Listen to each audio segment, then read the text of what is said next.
ay rated SPG. Striktong patnubay at gabay ng magulang ang kailangan. Maaaring may masiselang tema, lengguwahe, karahasan, sexual, horror o droga na hindi angkop sa mga bata.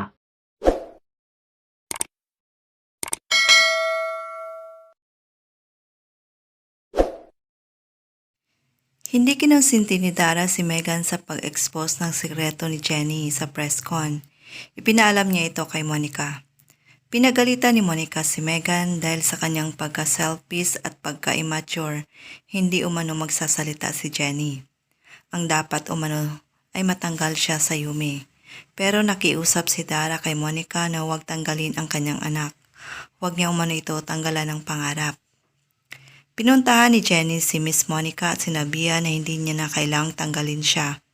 Para wala na umanong gulo, siya na umano ang kusang aalis. Kakausapin naman ni Nit ang kanyang mami. Subalit sasabihan siya na hindi kawalan si Jenny. Makakahanap pa umano siya ng bagong Jenny. Inanunsyo ni Monica sa Yumi na napagkasunduan nila ng management na si Megan ang magiging bagong leader.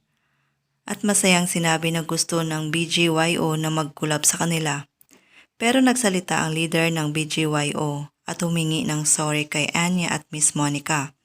Kung hindi umano kasama si Jenny, hindi nila itutuloy ang collab. Napaisip si Monica at pinapabalik si Jenny. Sasabihan ni Menchie ang anak na kawalan talaga siya sa grupo.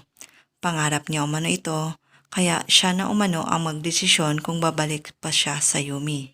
Lahat ng yan ay ating aabangan mamaya sa Born to Shine. Maraming salamat po sa inyong panonood. God bless.